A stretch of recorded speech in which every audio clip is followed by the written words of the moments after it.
ایک چھوٹے سے گاؤں میں 10 سالہ علی اپنی امی کے ساتھ رہتا تھا۔ علی بہت ذہین مگر غریب بچہ تھا، اس کے پاس کتابیں کم مگر خواب بہت تھے۔ اسکول سے واپس آتے ہوئے وہ اکثر پرانے کمپیوٹر اسٹور کے پاس رک جاتا اور وہاں رکھے چمکتے لیپ ٹاپ کو حسرت سے دیکھتا۔ اسے نہیں پتا تھا کہ ایک دن علم خود اس کے دروازے پر دستک دے گا۔ ایک شام جب علی اپنے کمرے میں پڑھ رہا تھا، دروازے پر ایک پارسل آیا۔ امی نے حیرت سے کہا، بیٹا یہ پارسل تو تیرے نام ہے۔ علی کے ہاتھ کانپنے لگے۔ اس نے پارسل کھولا تو اندر ایک چھوٹا سا لیپ ٹاپ رکھا تھا جس پر لکھا تھا، میں تمہارا نیا دوست ہوں۔ علی نے تجسس سے لیپ ٹاپ کا بٹن دبایا تو اچانک آواز آئی، ہیلو علی، میں تمہارا نیا استاد ہوں۔ علی چونک گیا، اس کی آنکھوں میں حیرت اور خوشی تھی۔ اس نے آہستہ سے پوچھا، کیا تم واقعی بات کرتے ہو؟ لیپ ٹاپ نے مسکراتی آواز میں کہا، ہاں، مگر صرف ان بچوں سے جو سچ بولتے ہیں۔ رات بھر علی اس عجیب دوست سے سوال کرتا رہا۔ لیپ ٹاپ کبھی ریاضی سکھاتا، کبھی کہانیاں سناتا۔ علی کے چہرے پر وہ خوشی تھی جو کبھی نہیں دیکھی گئی تھی۔ لیکن جب گھڑی نے 12 بجائے، لیپ ٹاپ نے خود بخود کہا، اب مجھے بند کر دو ورنہ علم کا راز کھل جائے گا۔ اگلی صبح اسکول میں علی سب سے پہلے پہنچا۔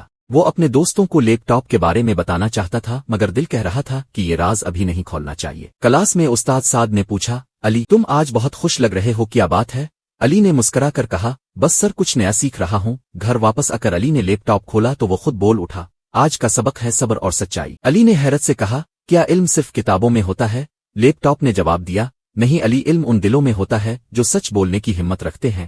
لیپ ٹاپ نے علی کو پہلا مشن دیا، کل اسکول میں کسی کی مدد کرنا بغیر یہ بتائے کہ تم نے کیا۔ علی نے سر ہلایا۔ رات بھر وہ سوچتا رہا کہ کس کی مدد کرے۔ اس کے دل میں عجیب سا سکون اور خوف دونوں تھے۔ اگلے دن اسکول میں ایک بچہ گرا تو اس کے نوٹ بک کھر گئے۔ علی نے فوراً سب سمیٹ کر رکھ دیے مگر خاموشی سے۔ وہ بچہ حیران تھا کہ نوٹ واپس کیسے ملے۔ علی کے چہرے پر مسکراہٹ تھی اور دل میں ایک چمک، جیسے علم زندہ ہو گیا ہو۔ جب شام ہوئی تو علی نے لیپ ٹاپ کھولا۔ اس بار لیپ ٹاپ بولا، تم نے پہلا سبق سیکھ لیا، نیکی چھپ کر کرنا ہی اصل نیکی ہے۔ علی مسکرا کر بولا، اب اگلا سبق کیا ہے؟ مگر لیپ ٹاپ خاموش تھا، صرف اس کی سکرین پر لکھا تھا، کل آدھی رات مجھ سے ملنا۔ علی کو نیند نہیں آ رہی تھی، دل میں خوف تھا کہ آدھی رات کو کیا ہونے والا ہے۔ وہ وقت گزرتا دیکھتا رہا۔ گھڑی نے جب 12 بجائے تو کمرہ ہلکا سا لرزنے لگا اور لیپ ٹاپ کی سکرین پر ایک دروازہ بنتا گیا، جیسے علم کی دنیا کھلنے والی ہو۔ لیپ ٹاپ کی اسکرین پر بننے والا دروازہ آہستہ آہستہ روشن ہونے لگا۔ علی خوف اور تجسس کے ملے جلے احساس میں اس کے قریب گیا۔ جیسے ہی اس نے انگلی اس روشنی کو چھوئی، ایک تیز روشنی نے کمرے کو بھر دیا۔ اگلے لمحے وہ خود کو ایک عجیب دنیا میں پایا،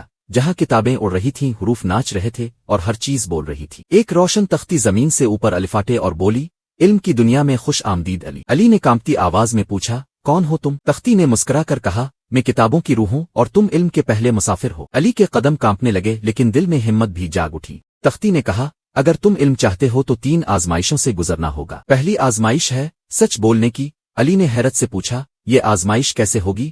تب سامنے 3 دروازے نمودار ہوئے، ایک سنہری، ایک چاندی کا اور ایک سیاہ۔ تختی نے کہا، صرف سچ بولنے والا ہی صحیح دروازہ جان سکتا ہے۔ علی نے آنکھیں بند کر کے دل سے دعا کی، اللہ مجھے سچ کا راستہ دکھا۔ جب اس نے آنکھیں کھولیں تو سیاہ دروازہ چمکنے لگا۔ علی نے ہمت کر کے وہی دروازہ کھول دیا۔ اندر روشنی کا سمندر تھا۔ جیسے ہی وہ اندر داخل ہوا، اس کے سامنے اس کا اپنا عکس کھڑا تھا، مگر جھوٹ بولنے والا علی۔ عکس نے کہا، اگر تم سچ بولنے کا دعویٰ کرتے ہو تو یہ بتاؤ تم کبھی چھوٹا جھوٹ نہیں بولے؟ علی نے خاموشی اختیار کی، پھر سر جھکا کر کہا، کبھی کبھی بول دیا مگر اب نہیں بولوں گا۔ اسی لمحے عکس مسکرا کر غائب ہو گیا اور فضا میں آواز گونجی، تم نے پہلا امتحان پاس کر لیا۔ اب تختی نے کہا، دوسری آزمائش صبر کی۔ اچانک سارا ماحول اندھیرے میں بدل گیا، ہوا رک گئی۔ علی اکیلا کھڑا تھا۔ آواز آئی، تمہیں اس دنیا سے نکلنے کا راستہ ملے گا مگر جلد بازی نہیں کرنی۔ وہ گرتے پڑتے آگے بڑھتا گیا۔ ہر قدم پر امتحان تھا، ہر لمحہ انتظار۔ ایک مقام پر اسے ایک زخمی چڑیا ملی جو روشنی کے پنجرے میں قید تھی۔ علی نے رک کر کہا، میں تمہیں آزاد کر دوں گا۔ جیسے ہی اس نے پنجرا کھولا، روشنی نے پورے آسمان کو روشن کر دیا۔ تختی کی آواز آئی، تم نے صبر کا مطلب سمجھ لیا، دوسروں کی مدد کرنا۔ تیسری آزمائش کا اعلان ہوا، تمہیں اندھی سچائی کا سامنا کرنا ہوگا۔ اچانک علی کے سامنے اسکول کا منظر ابھر آیا۔ اس کے دوست اس کا مذاق اڑا رہے تھے۔ علی کے دل میں درد ہوا مگر لیپ ٹاپ کی آواز آئی، جو علم والا ہوتا ہے وہ بدلے میں نفرت نہیں دیتا۔ علی نے گہری سانس لی اور بولا، میں تم سب کو معاف کرتا ہوں۔ اتنا کہنا تھا کہ منظر بدل گیا، علم کی دنیا چمکنے لگی۔ تختی بولی، تم نے تیسری آزمائش بھی جیت لی۔ اب آسمان سے ایک سنہری کتاب نیچے اتری جس پر لکھا تھا، نیکی کا راز۔ جب علی نے کتاب کھولی تو اندر لکھا تھا، سچ، صبر اور معافی، یہی علم کی بنیاد ہے۔ اچانک زمین ہلکی سی لرزنے لگی اور لیپ ٹاپ کی آواز گونجی، واپس جاؤ علی، ابھی تمہارا سفر ختم نہیں ہوا۔ لمحوں میں ساری روشنی مدھم ہو گئی اور علی نے خود کو پھر اپنے کمرے میں پایا، مگر اب وہ بدل چکا تھا۔ علی کے کمرے میں موجود لیپ ٹاپ دوبارہ روشن ہوا۔ ایک نئی آواز گونجی، علم تمہیں بلاتا ہے علی۔ اس بار علی کے چہرے پر خوف نہیں بلکہ اعتماد تھا۔ وہ مسکرا کر بولا، میں تیار ہوں۔ روشنی نے اسے اپنے اندر کھینچ لیا۔ جب آنکھ کھولی تو وہ ایک عظیم شہر میں کھڑا تھا، جہاں عمارتیں کتابوں سے بنی تھیں اور گلیوں میں علم کے دریا بہ رہے تھے۔ ایک بوڑھا عالم سفید داڑھی اور سبز جبہ پہنے علی کے سامنے نمودار ہوا۔ اس کے ہاتھ میں ایک روشن عصا تھا۔ اس نے نرمی سے کہا، علم کی دنیا میں خوش آمدید، مگر یاد رکھو جس کے پاس علم آتا ہے اس کے امتحان بڑھ جاتے ہیں۔ علی نے ادب سے سر جھکا کر کہا، میں سیکھنے آیا ہوں استاد۔ عالم نے مسکرا کر کہا، تو پھر آؤ تمہیں اگلا سبق دکھاتا ہوں۔ استاد نے اپنے عصا سے زمین چھوئی اور فضا میں ایک منظر ابھرا۔ بچے کھیل رہے تھے مگر ایک غریب لڑکا کونے میں بیٹھا دیکھ رہا تھا۔ استاد نے کہا، علی، علم کا پہلا استعمال دوسروں کی مدد ہے، کیا تم مدد کرو گے؟ علی نے بغیر سوچے اپنے سکے نکالے اور لڑکے کے ہاتھ میں رکھ دیے۔ فضا میں نور پھیل گیا اور استاد نے کہا، یہ پہلا سبق سخاوت۔ اچانک آسمان سے ایک تختی نیچے اتری جس پر لکھا تھا، غرور کا امتحان۔ علی کے سامنے ایک ہجوم جمع تھا، سب اس کی تعریف کر رہے تھے۔ آوازیں آ رہی تھیں، علی تم سب سے عقل مند ہو۔ علی کے دل میں نرمی سے غرور الفاٹنے لگا۔ اس نے خود سے کہا، میں واقعی سب سے بہتر ہوں، لیکن استاد نے آہستہ سے کہا، جس دل میں غرور آ جائے وہاں علم کا نور بجھ جاتا ہے۔ غرور کے لمحے میں علی کے ہاتھوں سے کتابیں پھسلنے لگیں اور شہر کی روشنی مدھم ہو گئی۔ ہر چیز سیاہ ہونے لگی۔ علی نے گھبرا کر کہا، میں نے کیا غلط کیا؟ آواز آئی، تم نے اپنے علم پر فخر کیا، رب پر نہیں۔ آنسو اس کی آنکھوں سے بہنے لگے۔ اس نے سجدہ کر کے کہا، اللہ مجھے علم کے غرور سے بچا۔ اسی لمحے روشنی واپس لوٹ آئی۔ اب استاد نے کہا، غرور کو شکست دینا ہی حقیقی علم ہے۔ وہ دونوں ایک باغ میں پہنچے جہاں درختوں کے پتوئی قرآن کی آیات سے بنے تھے۔ علی نے حیرت سے ایک پتہ چھوا تو اس پر لکھا تھا، علم بندگی کے بغیر اندھیرا ہے۔ اس نے استاد کی طرف دیکھا تو وہ غائب ہو چکے تھے مگر ان کی آواز گونج رہی تھی، خود کو پہچانو، یہی آخری سبق کا آغاز ہے۔ علی نے دیکھا کہ باغ کے بیچوں بیچ ایک آئینہ رکھا ہے۔ اس کے اندر اس کی زندگی کے تمام مناظر نظر آنے لگے، اسکول، والدین، دوست اور جھوٹ کے لمحے۔ ایک آواز آئی، تم نے کیا سیکھا علی؟ اس نے کانپتی آواز میں کہا، میں نے سیکھا کہ علم انسان کو جھکاتا ہے، الفا بیرتا نہیں۔ آئینے سے روشنی نکلی اور اس کے دل میں اتر گئی۔ اب فضا میں ایک سنہری دروازہ نمودار ہوا جس کے اوپر لکھا تھا، عاجزی کا دروازہ۔ علی نے قدم بڑھایا تو دروازے کے پار اندھی روشنی تھی۔ جیسے ہی وہ داخل ہوا وہ خود کو ایک مسجد کے صحن میں پایا جہاں بچے قرآن پڑھ رہے تھے۔ ان میں سے ایک بچہ بول اٹھا، علی بھائی ہمیں سکھاؤ نا۔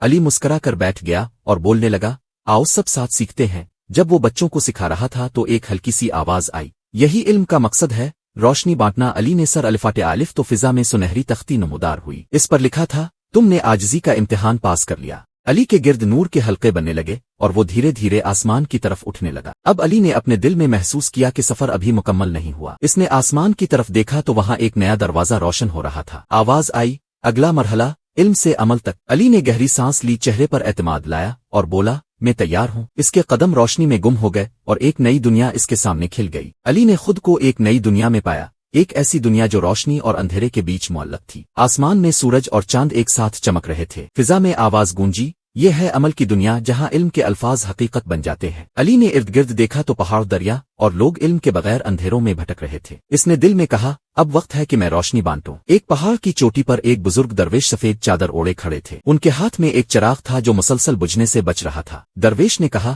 یہ چراغ علم کی روشنی ہے مگر عمل کے بغیر یہ بجھ جائے گا۔ علی نے جھک کر کہا، مجھے سکھائیں کہ اسے کیسے روشن رکھوں۔ درویش نے جواب دیا، اپنے کاموں سے نہ کہ صرف الفاظ سے۔ یہ سنتے ہی چراغ علی کے ہاتھ میں آ گیا۔ علی پہاڑ سے نیچے اترا تو ایک بستی دیکھی جہاں بچے جھگڑ رہے تھے۔ ایک دوسرا بچہ تنہا بیٹھا رو رہا تھا۔ علی نے چراغ زمین پر رکھا، روشنی پھیل گئی۔ اس نے بچوں سے کہا، آؤ مل کر کھیلیں، ایک دوسرے کی مدد کریں۔ جیسے ہی وہ سب اکٹھے ہوئے روشنی نے بستی کو چمکا دیا۔ آواز آئی، عمل کا پہلا قدم اتحاد۔ اچانک زمین کانپنے لگی اور علی نے دیکھا کہ کچھ لوگ خوف میں ایک دوسرے سے چھپ رہے تھے۔ ایک بوڑھی عورت ملبے میں پھنسی ہوئی تھی۔ علی نے چراغ زمین پر رکھا اور بولا، میں تمہیں تنہا نہیں چھوڑوں گا۔ اس نے اپنے ہاتھوں سے پتھر ہٹائے، عورت کو باہر نکالا اور چراغ کی روشنی اس کے زخموں پر پڑی۔ عورت مسکرائی، بیٹا تم نے علم کو عمل میں بدل دیا۔ شہر کے لوگ اب علی کے گرد جمع ہو گئے۔ سب کہنے لگے، ہمیں بھی یہ روشنی چاہیے۔ علی نے مسکرا کر کہا، یہ چراغ تم سب کے دلوں میں ہے، بس اسے جگاؤ۔ جیسے ہی اس نے چراغ ہوا میں بلند کیا، درجنوں چھوٹے چراغ لوگوں کے ہاتھوں میں روشن ہو گئے۔ فضا میں آواز گونجی، عمل وہ روشنی ہے جو ایک دل سے ہزاروں دلوں تک پہنچتی ہے۔ اب علی کے سامنے 3 راستے بن گئے، ایک دولت کا، ایک شہرت کا اور ایک نیکی کا۔ ہر راستہ چمک رہا تھا مگر صرف نیکی کا راستہ دل کو سکون دے رہا تھا۔ علی نے گہری سانس لی اور بولا، میں وہ راستہ چنوں گا جو دوسروں کے کام آئے۔ باقی دونوں راستے اندھیرے میں ڈوب گئے اور نیکی کے راستے پر روشنی مزید بڑھ گئی۔ راستے کے اختتام پر علی نے ایک مسجد دیکھی جہاں لوگ نماز پڑھنے کے بجائے بحث کر رہے تھے۔ اس نے ممبر پر چڑھ کر کہا، علم تمہیں اکٹھا کرتا ہے، لڑاتا نہیں۔ سب خاموش ہو گئے۔ اس نے چراغ بلند کیا تو اس کی روشنی نے دلوں سے کینہ مٹا دیا۔ لوگ گلے ملنے لگے، مسجد روشن ہو گئی اور فضا میں قرآن کی تلاوت گونجنے لگی۔ اب آسمان پر ایک نئی تختی روشن ہوئی جس پر لکھا تھا آخری امتحان قربانی۔ علی کے سامنے ایک بچہ رو رہا تھا کیونکہ اس کی کتابیں جل گئی تھیں۔ علی نے اپنی سب سے قیمتی چیز، وہی روشن چراغ، بچے کے حوالے کر دیا۔ بچہ ہنسا اور روشنی اس کے ارد گرد پھیل گئی۔ آسمان سے آواز آئی، تم نے علم کو قربانی سے مکمل کیا۔ چراغ دینے کے بعد علی کے ارد گرد روشنی کا سمندر پھیل گیا۔ اس نے آسمان کی طرف دیکھا تو وہی درویش مسکرا رہے تھے۔ انہوں نے کہا، اب تم نے علم کو عمل میں ڈھال لیا ہے، تمہارے اندر وہ روشنی ہے جو زمانوں تک چمکے گی۔ علی کے قدم زمین سے اوپر الفوٹ ہے اور وہ آہستہ آہستہ اپنے کمرے کی طرف واپس آنے لگا۔ جب علی نے آنکھ کھولی تو وہ دوبارہ اپنے کمرے میں تھا۔ لیپ ٹاپ کی اسکرین پر اب صرف ایک جملہ لکھا تھا، اب تم علم کے سفیر ہو۔ اس نے مسکرا کر آسمان کی طرف دیکھا اور کہا، میں دوسروں کو بھی روشنی دوں گا۔ اس لمحے کمرے کی دیواروں سے نرم روشنی پھوٹنے لگی۔ پیارے بچوں، یاد رکھو، علم کا اصل مقصد عمل ہے اور عمل ہی دنیا کو بدلتا ہے۔ اگر آپ بھی علی کی طرح روشنی پھیلانا چاہتے ہیں تو ویڈیو کو لائک کریں، چینل کڈ کیئر ویلاگز آفیشیل کو سبسکرائب کریں اور اپنی رائے کمنٹس میں لکھیں۔ ملتے ہیں ایک اور جادوئی مہم میں، تاکہ ہم سب مل کر نیکی کا چراغ روشن رکھ سکیں۔